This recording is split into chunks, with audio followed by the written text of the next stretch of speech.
then Dr. Rowe. Thank you, Mr. Chairman. Ladies and gentlemen, thank you for being here. And I do believe you're sincere in trying to cure this backlog. My questions will be more for Dr. Petzel and Mr. Warren, if you will. And we all know, as I just said, that the veterans are waiting too long to have their benefits processed and receive the benefits. And in the private sector, beneficiaries would actually be receiving an interest payment for the time between when the claim should have been adjudicated and when it actually was, and that's something that we may need to look at from our side. I'm glad to hear about the VBMS software and the continued progress there that's going in. And my concern comes from the reports and the delays, and I know you've addressed this, just the months that may take place before the veterans' records are processed into that VBMS system. And I know many of them have to be manually scanned, and many of them probably have to be transcribed, and that contributes to the delay. But one of the things that I think also contributes to the confusion and the delay is that veterans, because they're unable to track their records, resubmit their records, which means there's more paper coming into the system and more files. And so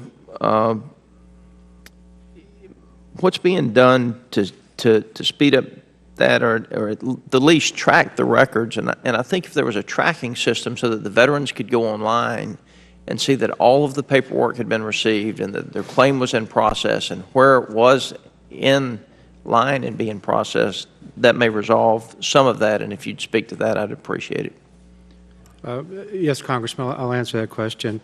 You hit the nail right on the head. Our big problem in VBA is always going to be, for the next few years, we're going to receive 1 million claims a year. Most of those claims are going to come from outside the Department of Defense.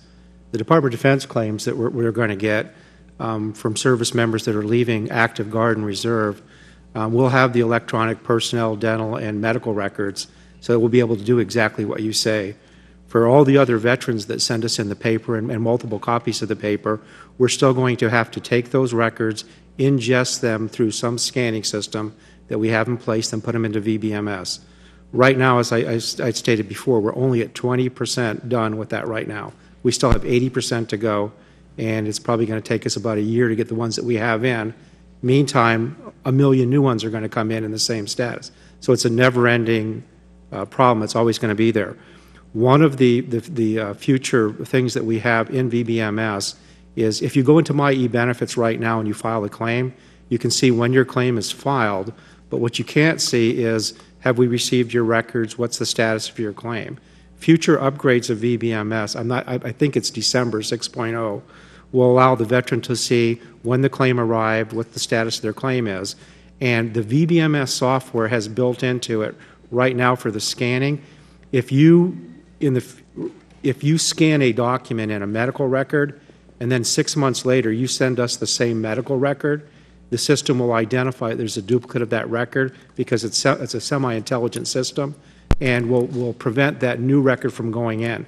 What it doesn't prevent is when it arrives, the clerk that gets it doesn't know that it's already in there, so somebody has to take that record, get it to the scanning operation, rescan it, and then once it's there, we realize that we already have it.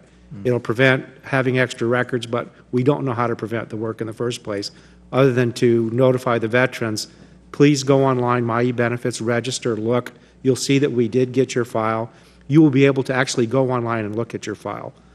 Right now, I can go into My eBenefits. I went in there last week, and I was missing one of my personal files from my time in the Army. And through My eBenefits, I linked into my Army electronic record, was able to get the personal file, download, and ship it over to the VA. It's still a little complicated, but we're getting better and better at it, Congressman. Dr. Rowe and Ms. Kirkpatrick.